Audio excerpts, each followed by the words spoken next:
مومنو، جب تک تم ان چیزوں میں سے جو تمہیں عزیز ہیں اللہ کی راہ میں خرچ نہ کرو گے کبھی نیکی حاصل نہ کر سکو گے، اور جو چیز تم خرچ کرو گے اللہ اس کو جانتا ہے۔ بنی اسرائیل کے لیے تورات کے نازل ہونے سے پہلے کھانے کی تمام چیزیں حلال تھیں بجز ان کے جو یعقوب نے خود اپنے اوپر حرام کر لی تھی۔ کہہ دو کہ اگر سچے ہو تو تورات لاؤ اور اسے پڑھو، یعنی دلیل پیش کرو۔ اب جو اس کے بعد بھی اللہ پر جھوٹے افطرا کریں تو ایسے لوگ ہی بے انصاف ہیں۔ کہہ دو کہ اللہ نے سچ فرما دیا، پس دین ابراہیم کی پیروی کرو جو سب سے بے تعلق ہو کر ایک اللہ کے ہو رہے تھے اور مشرکوں میں سے نہ تھے۔ سب سے پہلا گھر جو لوگوں کی عبادت کرنے کے لیے مقرر کیا گیا تھا وہی ہے جو مکے میں ہے، بابرکت اور جہان والوں کے لیے موجب ہدایت۔ اس میں کھلی ہوئی نشانیاں ہیں جن میں سے ایک ابراہیم کے کھڑے ہونے کی جگہ ہے۔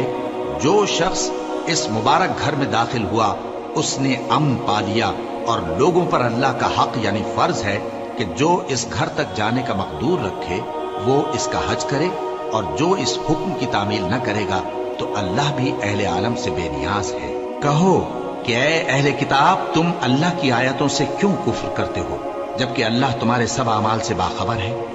کہو کہ اے اہل کتاب، تم مومنوں کو اللہ کے رستے سے کیوں روکتے ہو اور باوجود کہ تم اس سے واقف ہو اس میں کجی نکالتے ہو، اور اللہ تمہارے کرتوتوں سے بے خبر نہیں؟ مومنو، اگر تم اہل کتاب کے کسی فریق کا کہا مان لو گے تو وہ تمہیں ایمان لانے کے بعد کافر بنا دیں گے، اور تم کیوں کر کفر کرو گے جبکہ تم کو اللہ کی آیتیں پڑھ پڑھ کر سنائی جاتی ہیں اور تم میں اس کے پیغمبر موجود ہیں؟ اور جس نے اللہ کی رسی کو مضبوط پکڑ لیا وہ سیدھے رستے لگ گیا۔ مومنو، اللہ سے ڈرو جیسا کہ اس سے ڈرنے کا حق ہے، اور مرنا تو مسلمان ہی مرنا، اور سب مل کر اللہ کی ہدایت کی رسی کو مضبوط پکڑے رہنا اور فرقے فرقے نہ ہو جانا، اور اپنے اوپر اللہ کی اس مہربانی کو یاد رکھنا جب تم ایک دوسرے کے دشمن تھے تو اس نے تمہارے دلوں میں الفت ڈال دی اور تم اس کی مہربانی سے بھائی بھائی ہو گئے، اور تم آگ کے گڑھے کے کنارے تک پہنچ چکے تھے تو اس نے تم کو اس سے بچا لیا۔ اس طرح اللہ تم کو اپنی آیتیں کھول کھول کر سناتا ہے تاکہ تم راہ راست پر رہو۔ اور تم میں ایک جماعت ایسی ہونی چاہیے جو لوگوں کو نیکی کی طرف بلائے اور اچھے کام کرنے کا حکم دے اور برے کاموں سے منع کرے۔ یہی لوگ ہیں جو کامیاب ہیں، اور ان لوگوں کی طرح نہ ہونا جو متفرق ہو گئے اور صاف احکام آنے کے بعد ایک دوسرے سے اختلاف کرنے لگے۔ یہ وہ لوگ ہیں جن کو قیامت کے دن بڑا عذاب ہوگا، جس دن بہت سے منہ سفید ہوں گے اور بہت سے سیاہ۔ تو جن لوگوں کے منہ سیاہ ہوں گے ان سے اللہ فرمائے گا، کیا تم ایمان لا کر کافر ہو گئے تھے؟ سو اب اس کفر کے بدلے عذاب کے مزے چکھو۔ اور جن لوگوں کے منہ سفید ہوں گے وہ اللہ کی رحمت کے باغوں میں ہوں گے اور ان میں ہمیشہ رہیں گے۔ یہ اللہ کی آیتیں ہیں جو ہم تم کو ٹھیک ٹھیک پڑھ کر سناتے ہیں، اور اللہ اہل عالم پر ظلم نہیں کرنا چاہتا، اور جو کچھ آسمانوں میں اور جو کچھ زمین میں ہے سب اللہ ہی کا ہے، اور سب کاموں کا انجام اللہ ہی کی طرف ہے۔ مومنو، تم بہترین امت ہو جسے لوگوں کی ہدایت کے لیے میدان میں لایا گیا ہے کہ تم نیک کام کرنے کو کہتے ہو اور برے کاموں سے منع کرتے ہو اور اللہ پر ایمان رکھتے ہو۔ اور اگر اہل کتاب بھی ایمان لے آتے تو ان کے لیے بہت اچھا ہوتا۔ ان میں ایمان لانے والے بھی ہیں لیکن تھوڑے اور اکثر نافرمان ہیں۔ یہ تمہیں خفیف سی تکلیف کے سوا کچھ نقصان نہیں پہنچا سکیں گے، اور اگر تم سے لڑیں گے تو پیٹ پھیر کر بھاگ جائیں گے، پھر ان کو مدد بھی کہیں سے نہیں ملے گی۔ یہ جہاں نظر آئیں گے تم دیکھو گے کہ ذلت ان سے چمٹ رہی ہے، بجز اس کے کہ یہ اللہ کی پناہ میں یا مسلمان لوگوں کی پناہ میں آ جائیں۔ اور یہ لوگ اللہ کے غضب میں گرفتار ہیں اور ناداری ان سے لپٹ رہی ہے۔ یہ اس لیے کہ اللہ کی آیتوں سے انکار کرتے تھے اور اس کے پیغمبروں کو ناحق قتل کر دیتے تھے۔ یہ اس لیے کہ یہ نافرمانی کیے جاتے اور حد سے بڑھے جاتے تھے۔ یہ بھی سب ایک جیسے نہیں ہیں۔ ان اہل کتاب میں کچھ اچھے لوگ بھی ہیں جو رات کے اوقات میں اللہ کی آیتیں پڑھتے اور اس کے آگے سجدے کرتے ہیں۔ وہ اللہ پر اور روز آخر پر ایمان رکھتے اور اچھے کام کرنے کو کہتے اور بری باتوں سے منع کرتے اور نیکیوں پر لپکتے ہیں، اور یہی لوگ نیکوکار ہیں۔ اور یہ جس طرح کی نیکی کریں گے اس کی ناقدری نہیں کی جائے گی، اور اللہ پرہیزگاروں کو خوب جانتا ہے۔ جو لوگ کافر ہیں ان کے مال اور اولاد اللہ کے مقابلے میں ان کے ہرگز کام نہ آئیں گے، اور یہ لوگ اہل دوزخ ہیں کہ ہمیشہ اسی میں رہیں گے۔ یہ لوگ جو مال دنیا کی زندگی میں خرچ کرتے ہیں اس کی مثال آندھی کسی ہے جس میں سخت سردی ہو اور وہ ایسے لوگوں کی کھیتی پر جو اپنے آپ پر ظلم کرتے تھے چلے اور اسے تباہ کر دے۔ اور اللہ نے ان پر کچھ ظلم نہیں کیا بلکہ یہ خود اپنے اوپر ظلم کر رہے ہیں۔ مومنوں، کسی غیر مذہب کے آدمی کو اپنا رازدار نہ بنانا۔ یہ لوگ تمہاری خرابی میں کسی طرح کی کوتاہی نہیں کرتے اور چاہتے ہیں کہ جس طرح ہو تمہیں تکلیف پہنچے۔ ان کی زبانوں سے تو دشمنی ظاہر ہو ہی چکی ہے اور جو کینے ان کے سینوں میں مخفی ہیں وہ کہیں زیادہ ہیں۔ اگر تم عقل رکھتے ہو تو ہم نے تم کو اپنی آیتیں کھول کھول کر سنا دی ہیں۔ دیکھو، تم ایسے صاف دل لوگ ہو کہ ان لوگوں سے دوستی رکھتے ہو حالانکہ یہ تم سے دوستی نہیں رکھتے، اور تم سب کتابوں پر ایمان رکھتے ہو اور یہ تمہاری کتاب کو نہیں مانتے، اور جب تم سے ملتے ہیں تو کہتے ہیں ہم ایمان لے آئے ہیں، اور جب تنہا ہوتے ہیں تو تم پر غصے کے سبب انگلیاں کاٹ کاٹ کھاتی ہیں۔ ان سے کہہ دو کہ اپنے غصے میں مر جاؤ، اللہ تمہارے دلوں کی باتوں سے خوب واقف ہے۔ اگر تمہیں آسودگی حاصل ہو تو ان کو بری لگتی ہے، اور اگر تمہیں رنج پہنچے تو خوش ہوتی ہے، اور اگر تم تکلیفوں کی برداشت اور نافرمانی سے کنارہ کشی کرتے رہو گے تو ان کا فریب تمہیں کچھ بھی نقصان نہ پہنچا سکے گا۔ یہ جو کچھ کرتے ہیں اللہ اس کا احاطہ کیے ہوئے ہے۔ اور اس وقت کو یاد کرو جب تم صبح کو اپنے گھر سے روانہ ہو کر ایمان والوں کو لڑائی کے لیے مورچوں پر موقع بموقع متعین کرنے لگے، اور اللہ سب کچھ سنتا ہے، جانتا ہے۔ اس وقت تم میں سے دو جماعتوں نے جی چھوڑ دینا چاہا، مگر اللہ ان کا مددگار تھا، اور مومنوں کو تو اللہ ہی پر بھروسہ کرنا چاہیے۔ اور اللہ نے جنگ بدر میں بھی تمہاری مدد کی تھی جبکہ اس وقت بھی تم بے سر و سامان تھے۔ بس اللہ کی نافرمانی سے بچو تاکہ شکر گزار بن جاؤ۔ جب تم مومنوں سے یہ کہہ کر ان کے دل بڑھا رہے تھے کہ کیا تم کو یہ کافی نہیں کہ تمہارا پروردگار 3000 فرشتے نازل کر کے تمہیں مدد دے؟ ہاں، کیوں نہیں؟ اگر تم دل کو مضبوط رکھو اور نافرمانی سے بچتے رہو اور کافر تم پر جوش کے ساتھ دفتن حملہ کر دیں تو تمہارا پروردگار 5000 فرشتے جن پر نشان ہوں گے تمہاری مدد کو بھیجے گا، اور اس مدد کو تو اللہ نے تمہارے لیے ذریعہ بشارت بنایا، یعنی اس لیے کہ تمہارے دلوں کو اس سے اطمینان حاصل ہو، ورنہ مدد تو اللہ ہی کی طرف سے ہوتی ہے جو غالب ہے، حکمت والا ہے۔ یہ اللہ نے اس لیے کیا کہ کافروں کی ایک جماعت کو ہلاک کر دے یا انہیں ذلیل و مغلوب کر دے کہ ناکام واپس جائیں۔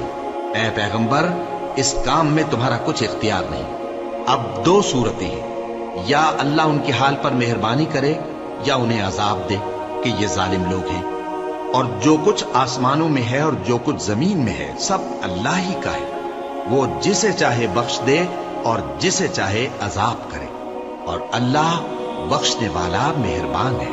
اے ایمان والو، دگنا چوگنا سود نہ کھاؤ اور اللہ سے ڈرو تاکہ کامیاب ہو جاؤ، اور دوزخ کی آگ سے بچو جو کافروں کے لیے تیار کی گئی ہے، اور اللہ اور اس کے رسول کی اطاعت کرو تاکہ تم پر رحمت کی جائے، اور اپنے پروردگار کی بخشش اور اس بہشت کی طرف لپکو جس کا عرض آسمان اور زمین کے برابر ہے، اور جو پرہیزگاروں کے لیے تیار کی گئی ہے، جو آسودگی اور تنگی میں اپنا مال اللہ کی راہ میں خرچ کرتے ہیں اور غصے کو روکتے اور لوگوں کے قصور معاف کرتے ہیں، اور اللہ نیکوکاروں کو دوست رکھتا ہے۔ اور وہ کہ جب کوئی کھلا گناہ یا اپنے حق میں کوئی اور برائی کر بیٹھتے ہیں تو اللہ کو یاد کرتے اور اپنے گناہوں کی بخشش مانگتے ہیں، اور اللہ کے سوا گناہ بخش بھی کون سکتا ہے، اور جان بوجھ کر اپنے افعال پر اڑے نہیں رہتے۔ ایسے ہی لوگوں کا صلہ ان کے پروردگار کی طرف سے بخشش اور باغ ہیں جن کے نیچے نہریں بہہ رہی ہیں، اور وہ ان میں ہمیشہ بستے رہیں گے، اور اچھے کام کرنے والوں کا بدلہ بہت اچھا ہے۔ تم لوگوں سے پہلے بھی بہت سے واقعات گزر چکے ہیں، تو تم زمین میں سیر کر کے دیکھ لو کہ جھٹلانے والوں کا کیسا انجام ہوا۔ یہ قرآن لوگوں کے لیے صاف پیغام اور اہل تقوی کے لیے ہدایت اور نصیحت ہے، اور بددل نہ ہونا اور نہ غم کرنا۔ اگر تم سچے مومن ہو تو تم ہی غالب رہو گے۔ اگر تمہیں زخم شکست لگا ہے تو ان لوگوں کو بھی ایسا زخم لگ چکا ہے، اور یہ ایام زمانہ ہے کہ ہم ان کو لوگوں میں بدلتے رہتے ہیں، اور اس سے یہ بھی مقصود تھا کہ اللہ ایمان والوں کو جدا کر دے اور تم میں سے بعض کو شہید بنائے، اور اللہ بے انصافوں کو پسند نہیں کرتا۔ اور یہ بھی مقصود تھا کہ اللہ ایمان والوں کو پاک صاف بنا دے اور کافروں کو نابود کر دے۔ کیا تم یہ سمجھتے ہو کہ بے آزمائش بہشت میں جا داخل ہوگے؟ حالانکہ ابھی اللہ نے تم میں سے جہاد کرنے والوں کو تو اچھی طرح معلوم کیا ہی نہیں، اور یہ بھی مقصود ہے کہ وہ ثابت قدم رہنے والوں کو معلوم کرے، اور تم موت شہادت کے آنے سے پہلے اس کی تمنا کیا کرتے تھے، سو تم نے اس کو آنکھوں سے دیکھ لیا۔ اور محمد صلی اللہ علیہ وآلہ وسلم ایک پیغمبر ہی تو ہیں، ان سے پہلے بھی بہت سے پیغمبر ہو گزرے ہی۔ بھلا اگر یہ مر جائیں یا مارے جائیں تو تم الٹے پاؤں پھر جاؤ گے؟ اور جو الٹے پاؤں پھر جائے گا تو اللہ کا کچھ نقصان نہیں کر سکے گا، اور اللہ شکر گزاروں کو بڑا ثواب دے گا۔ اور کسی شخص میں طاقت نہیں کہ اللہ کے حکم کے بغیر مر جائے، اس نے موت کا وقت مقرر کر کے لکھ رکھا ہے، اور جو شخص دنیا میں اپنے اعمال کا بدلہ چاہے اس کو ہم یہی بدلہ دے دیں گے، اور جو آخرت میں طالب ثواب ہو اس کو وہاں اجر عطا کریں گے، اور ہم شکر گزاروں کو ان قریب بہت اچھا صلہ دیں گے۔ اور بہت سے نبی ہوئے ہیں جن کے ساتھ ہو کر اکثر اہل اللہ دشمنوں سے لڑے ہیں، تو جو مصیبتیں ان پر اللہ کی راہ میں واقع ہوئیں ان کے سبب انہوں نے نہ تو ہمت ہاری اور نہ بزدلی کی، نہ کافروں سے دبے، اور اللہ استقلال رکھنے والوں کو دوست رکھتا ہے۔ اور اس حالت میں ان کے منہ سے کوئی بات نکلتی تو یہی کہ اے پروردگار، ہمارے گناہ اور زیادتیاں جو ہم اپنے کاموں میں کرتے رہے ہیں معاف فرما، اور ہم کو ثابت قدم رکھ، اور کافروں پر فتح عنایت کر۔ تو اللہ نے ان کو دنیا میں بھی بدلہ دیا اور آخرت میں بھی بہت اچھا بدلہ دے گا، اور اللہ نیکوکاروں کو دوست رکھتا ہے۔ مومنو، اگر تم کافروں کا کہا مان لوگے تو وہ تم کو الٹے پاؤں پھیر کر مرتد کر دیں گے، پھر تم بڑے خسارے میں پڑ جاؤ گے۔ یہ تمہارے مددگار نہیں ہے بلکہ اللہ تمہارا مددگار ہے، اور وہ سب سے بہتر مددگار ہے۔ ہم ان قریب کافروں کے دلوں میں رعب بٹھا دیں گے، کیونکہ یہ اللہ کے ساتھ شرک کرتے ہیں جس کی اس نے کوئی بھی دلیل نازل نہیں کی، اور ان کا ٹھکانہ دوزخ ہے، وہ ظالموں کا بہت برا ٹھکانہ ہے۔ اور اللہ نے تم سے اپنا وعدہ سچا کر دیا، یعنی اس وقت جب کہ تم کافروں کو اس کے حکم سے قتل کر رہے تھے، یہاں تک کہ جو تم چاہتے تھے اللہ نے تم کو دکھا دیا۔ اس کے بعد تم نے ہمت ہار دی اور پیغمبر کے حکم کی تعمیل میں جھگڑا کرنے لگے، اور تم نے اس کی نافرمانی کی۔ بعض تو تم میں سے دنیا کے طلبگار تھے اور بعض آخرت کے طالب۔ اس وقت اللہ نے تم کو ان کے سامنے سے ہٹا دیا تاکہ تمہاری آزمائش کرے، اور اس نے تمہارا قصور معاف کر دیا، اور اللہ مومنوں پر بڑا فضل کرنے والا ہے۔ وہ وقت بھی یاد کرنے کے لائق ہے جب تم لوگ دور بھاگے جاتے تھے اور کسی کو پیچھے پھر کر نہیں دیکھتے تھے، اور رسول اللہ صلی اللہ علیہ وآلہ وسلم تم کو تمہارے پیچھے کھڑے بلا رہے تھے، تو اللہ نے تم کو غم پر غم پہنچایا تاکہ جو چیز تمہارے ہاتھ سے جاتی رہی یا جو مصیبت تم پر واقع ہوئی ہے اس سے تم غمگین نہ ہو، اور اللہ تمہارے سب اعمال سے خبردار ہے۔ پھر اللہ نے اس پریشانی کے بعد تم پر تسلی نازل فرمائی، یعنی نیند، کہ تم میں سے ایک جماعت پر طاری ہو گئی، اور کچھ لوگ جن کو جان کے لالے پڑ رہے تھے اللہ کے بارے میں ناحق ایام کفر کے سے گمان کرتے تھے، اور کہتے تھے بھلا ہمارے اختیار کی کچھ بات ہے؟ تم کہہ دو کہ بے شک سب باتیں اللہ ہی کے اختیار میں ہیں۔ یہ لوگ بہت سی باتیں دلوں میں مخفی رکھتے ہیں جو تم پر ظاہر نہیں کرتے تھے۔ کہتے تھے کہ ہمارے بس کی بات ہوتی تو ہم یہاں قتل ہی نہ کیے جاتے۔ کہہ دو کہ اگر تم اپنے گھروں میں بھی ہوتے تو جن کی تقدیر میں مارا جانا لکھا تھا وہ اپنی اپنی قتل گاہوں کی طرف ضرور نکل آتے۔ اس سے غرض یہ تھی کہ اللہ تمہارے سینوں کی باتوں کو آزمائے اور جو کچھ تمہارے دلوں میں ہے اس کو صاف کر دے، اور اللہ دلوں کی باتوں سے خوب واقف ہے۔ جو لوگ تم میں سے احد کے دن جبکہ مومنوں اور کافروں کی دو جماعتیں ایک دوسرے سے گتھ گئیں جنگ سے بھاگ گئے تو ان کے بعض افعال کے سبب شیطان نے ان کو پھسلا دیا تھا، اور یقیناً اللہ نے ان کا قصور معاف کر دیا۔ بے شک اللہ بخشنے والا ہے، بردبار ہے۔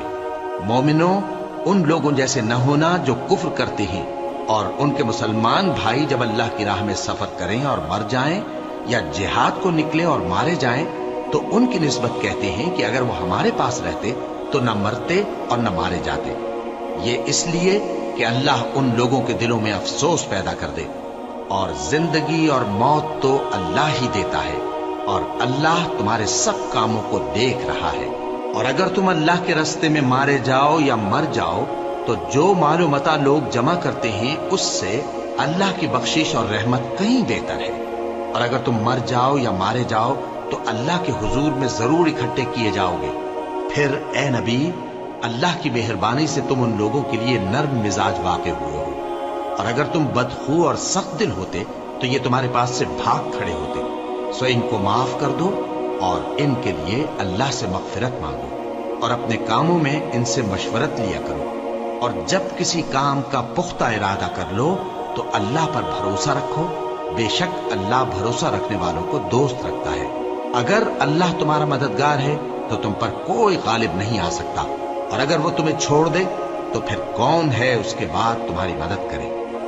اور مومنوں کو تو چاہیے کہ اللہ ہی پر بھروسہ رکھیں، اور کبھی نہیں ہو سکتا کہ کوئی پیغمبر خیانت کرے، اور خیانت کرنے والوں کو قیامت کے دن خیانت کی ہوئی چیز اللہ کے روبرو لا حاضر کرنی ہوگی، پھر ہر شخص کو اس کے اعمال کا پورا پورا بدلہ دیا جائے گا، اور ان کے ساتھ بے انصافی نہیں کی جائے گی۔ بھلا جو شخص اللہ کی خوشنودی کا تابع ہو وہ اس شخص کی طرح ہو سکتا ہے جو اللہ کی ناخوشی میں گرفتار ہو، اور جس کا ٹھکانہ دوزخ ہے اور وہ برا ٹھکانہ ہے۔ سب لوگوں کے اللہ کے ہاں مختلف درجے ہیں، اور اللہ ان کے سب اعمال دیکھ رہا ہے۔ اللہ نے مومنوں پر یقیناً احسان کیا ہے کہ ان میں انہی میں سے ایک پیغمبر بھیجے جو ان کو اللہ کی آیتیں پڑھ پڑھ کر سناتے اور ان کو پاک کرتے اور انہیں کتاب و حکمت کی تعلیم دیتے ہیں، اور پہلے تو یہ لوگ کھلی گمراہی میں تھے۔ بھلا یہ کیا بات ہے کہ جب احد کے دن کفار کے ہاتھ سے تم پر مصیبت واقع ہوئی، حالانکہ جنگ بدر میں اس سے دگنی مصیبت تمہارے ہاتھ سے ان پر پڑ چکی ہے، تو تم کہنے لگے کہ یہ آفت ہم پر کہاں سے آ پڑی؟ کہہ دو کہ یہ تمہاری ہی شامت اعمال ہے کہ تم نے پیغمبر کے حکم کے خلاف کیا، بے شک اللہ ہر چیز پر قادر ہے۔ اور جو مصیبت تم پر دونوں جماعتوں کے مقابلے کے دن واقع ہوئی سو اللہ کے حکم سے واقع ہوئی، اور اس سے یہ مقصود تھا کہ اللہ مومنوں کو اچھی طرح معلوم کر لے اور منافقوں کو بھی معلوم کر لے۔ اور جب ان سے کہا گیا کہ آؤ اللہ کے راستے میں جنگ کرو یا کافروں کے حملوں کو روکو، تو کہنے لگے کہ اگر ہم کو لڑائی کی خبر ہوتی تو ہم ضرور تمہارے ساتھ رہتے۔ یہ اس دن ایمان کی نسبت کفر سے زیادہ قریب تھے، منہ سے وہ باتیں کہتے ہیں جو ان کے دل میں نہیں ہیں، اور جو کچھ یہ چھپاتے ہیں اللہ اس سے خوب واقف ہے۔ یہ خود تو جنگ سے بچ کر بیٹھ ہی رہے تھے، مگر جنہوں نے اللہ کی راہ میں جانیں قربان کر دی اپنے ان بھائیوں کے بارے میں بھی کہتے ہیں کہ اگر ہمارا کہا مانتے تو قتل نہ ہوتے۔ کہہ دو کہ اگر سچے ہو تو اپنے اوپر سے موت کو ٹال دینا۔ جو لوگ اللہ کی راہ میں مارے گئے ان کو مرے ہوئے نہ سمجھنا، وہ مرے ہوئے نہیں ہیں بلکہ اللہ کے نزدیک زندہ ہیں اور ان کو رزق مل رہا ہے۔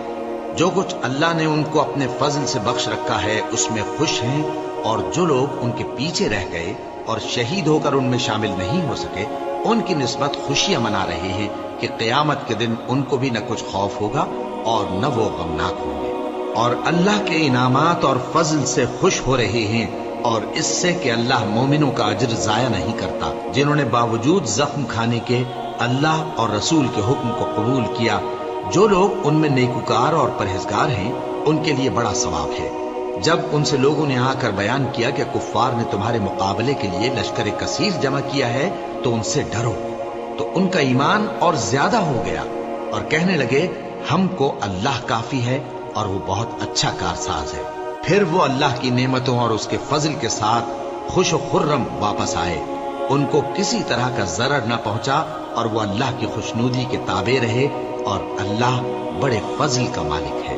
یہ خوف دلانے والا تو شیطان ہے جو اپنے دوستوں سے ڈراتا ہے، تو اگر تم مومن ہو تو ان سے مت ڈرنا اور مجھ ہی سے ڈرتے رہنا، اور جو لوگ کفر میں جلدی کرتے ہیں ان کی وجہ سے غمگین نہ ہونا، یہ اللہ کا کچھ نقصان نہیں کر سکتے۔ اللہ چاہتا ہے کہ آخرت میں ان کو کچھ حصہ نہ دے، اور ان کے لیے بڑا عذاب تیار ہے۔ جن لوگوں نے ایمان کے بدلے کفر خریدا وہ اللہ کا کچھ نہیں بگاڑ سکتے، اور ان کو دکھ دینے والا عذاب ہوگا۔ اور کافر لوگ یہ نہ خیال کریں کہ ہم جو ان کو مہلت دیے جاتے ہیں تو یہ ان کے حق میں اچھا ہے، نہیں، بلکہ ہم ان کو اس لیے مہلت دیتے ہیں کہ کہ اور گناہ کر لے، آخر کار ان کو ذلیل کرنے والا عذاب ہوگا۔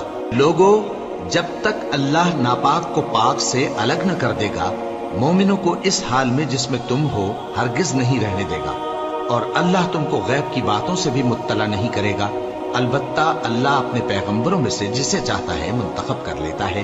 سو تم اللہ پر اور اس کے رسولوں پر ایمان رکھو، اور اگر ایمان پر قائم رہو گے اور پرہیزگاری کرو گے تو تم کو اجر عظیم ملے گا۔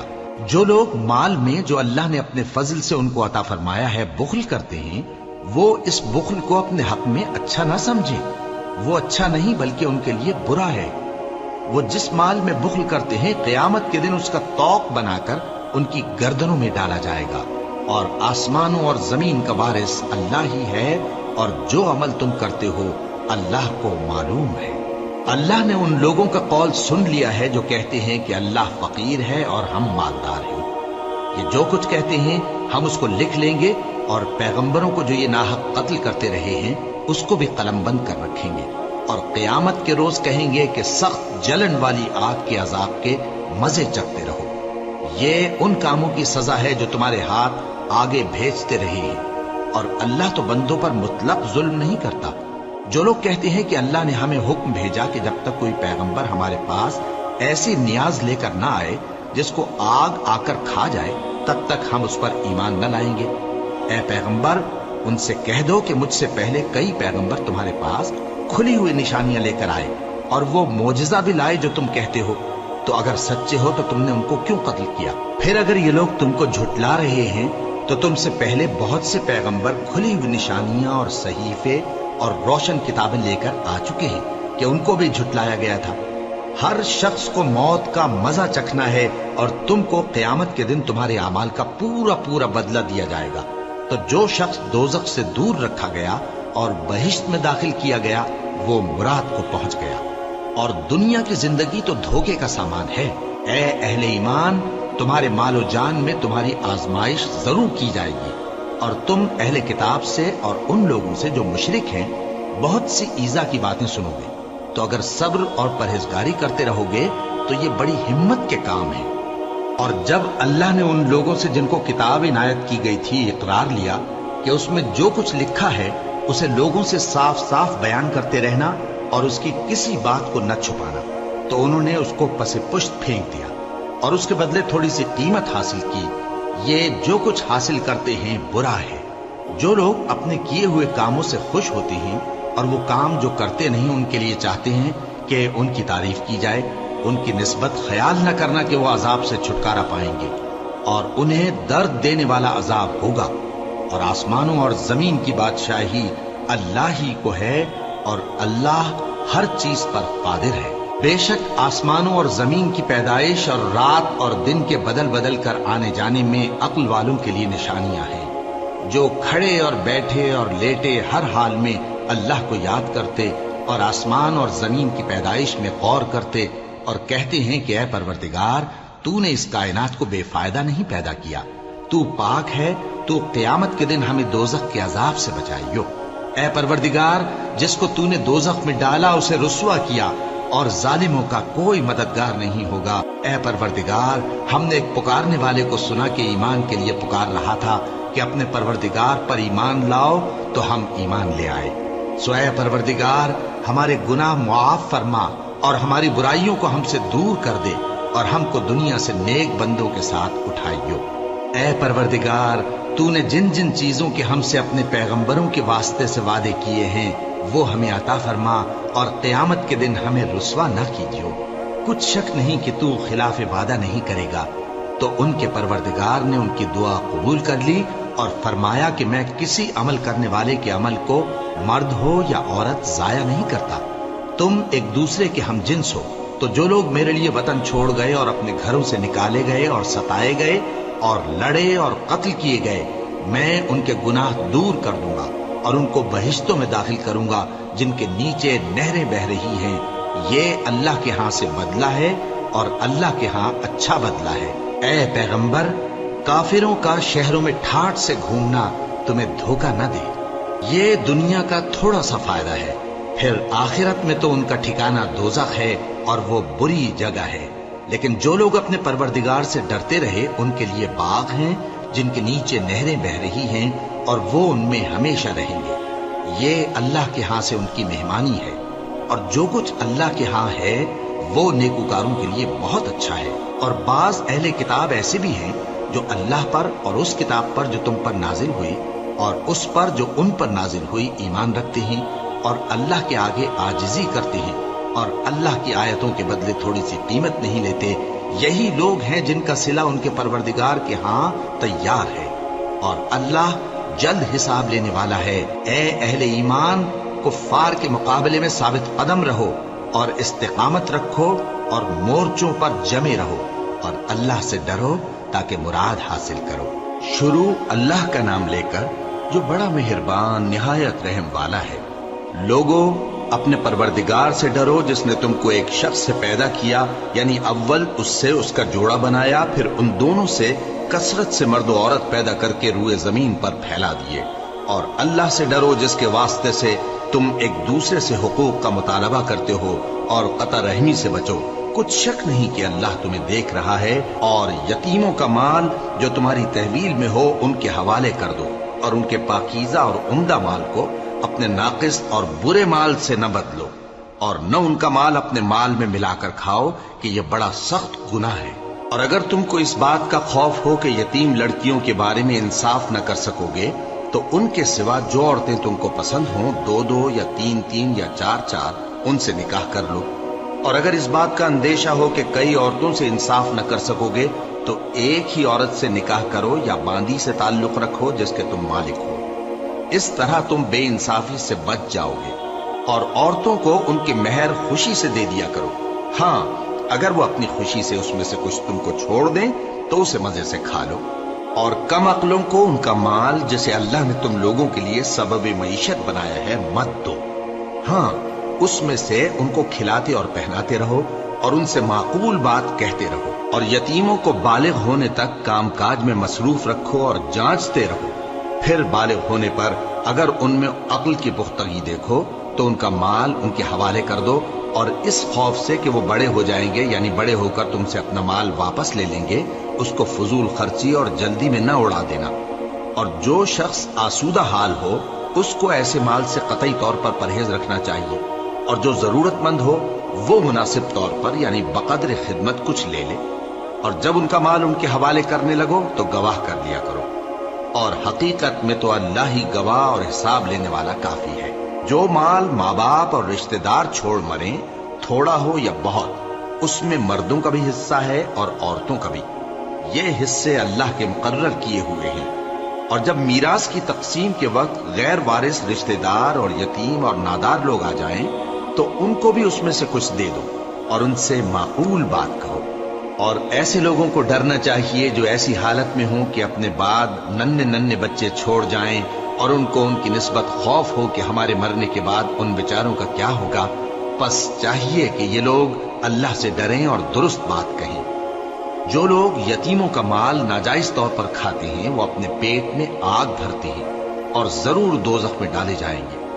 اللہ تمہاری اولاد کے بارے میں تم کو ارشاد فرماتا ہے کہ ایک لڑکے کا حصہ 2 لڑکیوں کے حصے کے برابر ہے. اور اگر اولاد میت صرف لڑکیاں ہی ہوں یعنی 2 یا 2 سے زیادہ تو کل ترکے میں ان کا 2/3 ہے. اور اگر صرف ایک لڑکی ہو تو اس کا نصف ہے. اور میت کے ماں باپ کا یعنی دونوں میں سے ہر ایک کا ترکے میں 6واں حصہ ہے بشرطے کہ میت کی اولاد ہو. اور اگر اولاد نہ ہو اور صرف ماں باپ ہی اس کے وارث ہوں تو 1/3 ماں کا حصہ ہے. اور اگر میت کے بھائی بھی ہوں تو ماں کا 6واں حصہ ہوگا. اور یہ تقسیم ترکہ میت کی وصیت کی تعمیل کے بعد جو اس نے کی ہو یا قرض کے ادا ہونے کے بعد جو اس کے ذمے ہو عمل میں آئے گی.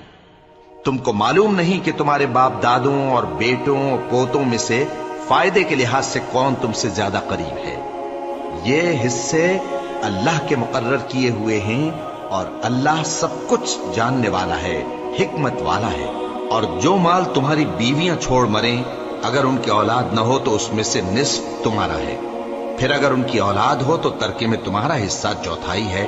لیکن یہ تقسیم وصیت کی تعمیل کے بعد جو انہوں نے کی ہو یا قرض کے ادا ہونے کے بعد جو ان کے ذمے ہو کی جائے گی.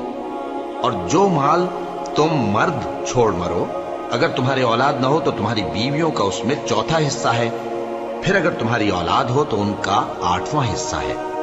یہ حصے تمہاری وصیت کی تعمیل کے بعد جو تم نے کی ہو اور ادائے قرض کے بعد تقسیم کیے جائیں گے۔ اور اگر ایسے مرد یا عورت کی میراث ہو جس کے نہ باپ ہو نہ بیٹا مگر اس کے بھائی یا بہن ہو تو ان میں سے ہر ایک کا 6واں حصہ ہے، اور اگر ایک سے زیادہ ہوں تو سب 1/3 میں شریک ہوں گے۔ یہ حصے بھی بعد ادائے وصیت و قرض بشرطے کہ ان سے میت نے کسی کا نقصان نہ کیا ہو تقسیم کیے جائیں گے۔ یہ اللہ کا فرمان ہے اور اللہ نہایت علم والا ہے، بردبار ہے۔ یہ تمام احکام اللہ کی حدیں ہیں، اور جو شخص اللہ اور اس کے پیغمبر کی فرما برداری کرے گا اللہ اس کو بہشتوں میں داخل کرے گا جن میں نہریں بہہ رہی ہیں، وہ ان میں ہمیشہ رہیں گے، اور یہ بڑی کامیابی ہے۔ اور جو اللہ اور اس کے رسول کی نافرمانی کرے گا اور اس کی حدوں سے نکل جائے گا اس کو اللہ دوزخ میں ڈالے گا جہاں وہ ہمیشہ رہے گا، اور اس کو ذلت کا عذاب ہوگا۔ مسلمانوں، تمہاری عورتوں میں جو بدکاری کا ارتکاب کر بیٹھیں ان پر اپنے لوگوں میں سے 4 شخصوں کی شہادت لو۔ اگر وہ ان کی بدکاری کی گواہی دیں تو ان عورتوں کو گھروں میں بند رکھو یہاں تک کہ موت ان کا کام تمام کر دے، یا اللہ ان کے لیے کوئی اور سبیل پیدا کرے۔ اور جو 2 مرد تم میں سے بدکاری کریں تو ان کو ایذا دو، پھر اگر وہ توبہ کر لیں اور نیکوکار ہو جائیں تو ان کا پیچھا چھوڑ دو۔ بے شک اللہ توبہ قبول کرنے والا ہے، مہربان ہے۔ اللہ انہی لوگوں کی توبہ قبول فرماتا ہے جو نادانی سے بری حرکت کر بیٹھتے ہیں پھر جلد توبہ کر لیتی ہیں، بس ایسے لوگوں پر اللہ توجہ کرتا ہے اور وہ سب کچھ جاننے والا ہے، حکمت والا ہے۔ اور ایسے لوگوں کی توبہ قبول نہیں ہوتی جو ساری عمر برے کام کرتے رہیں یہاں تک کہ جب ان میں سے کسی کی موت آ موجود ہو تو اس وقت کہنے لگے کہ اب میں توبہ کرتا ہوں۔ اور نہ ان کی توبہ قبول ہوتی ہے جو کفر کی حالت میں مریں۔ ایسے لوگوں کے لیے ہم نے دردناک عذاب تیار کر رکھا ہے۔ مومنوں، تم کو جائز نہیں کہ زبردستی عورتوں کے وارث بن جاؤ، اور دیکھنا اس نیت سے کہ جو کچھ تم نے ان کو دیا ہے اس میں سے کچھ لے لو، انہیں گھروں میں مت روک رکھنا۔ ہاں، اگر وہ کھلے طور پر بدکاری کی مرتکب ہوں تو اور بات ہے، اور ان کے ساتھ اچھی طرح سے رہو سہو۔ پھر اگر وہ تم کو ناپسند ہوں تو عجب نہیں کہ تم کسی چیز کو ناپسند کرو، اور اللہ اس میں بہت سی بھلائی پیدا کر دے۔ اور اگر تم ایک عورت کو چھوڑ کر دوسری عورت کرنی چاہو اور پہلی عورت کو ڈھیر سا مال دے چکے ہو تو اس میں سے کچھ مت لینا، بھلا تم بہتان لگا کر اور کھلا گناہ کر کے اپنا مال اس سے واپس لوگے؟ اور تم دیا ہوا مال کیوں کر واپس لے سکتے ہو جبکہ تم ایک دوسرے کے ساتھ صحبت کر چکے ہو اور وہ تم سے پختہ عہد بھی لے چکی ہیں؟ اور جن عورتوں سے تمہارے باپ دادا نے نکاح کیا ہو ان سے نکاح نہ کرنا، مگر جاہلیت میں جو ہو چکا سو ہو چکا۔ یہ نہایت بے حیائی اور اللہ کی ناخوشی کی بات تھی اور بہت برا دستور تھا۔ تم پر تمہاری مائیں اور بیٹیاں اور بہنیں اور پھوپھیاں اور خالائیں اور بھتیجیاں اور بھانجیاں اور وہ مائیں جنہوں نے تم کو دودھ پلایا ہو اور رضائی بہنیں اور ساسیں حرام کر دی گئی ہیں، اور جن عورتوں سے تم خلوت کر چکے ہو ان کی لڑکیاں جنہیں تم پرورش کرتے ہو وہ بھی تم پر حرام ہیں۔ ہاں، اگر ان کے ساتھ تم نے خلوت نہ کی ہو تو ان کی لڑکیوں کے ساتھ نکاح کر لینے میں تم پر کچھ گناہ نہیں۔ اور تمہارے صلبی بیٹوں کی عورتیں بھی اور 2 بہنوں کا اکٹھا کرنا بھی حرام ہے، مگر جو ہو چکا سو ہو چکا۔ بے شک اللہ بخشنے والا ہے، بڑا مہربان ہے۔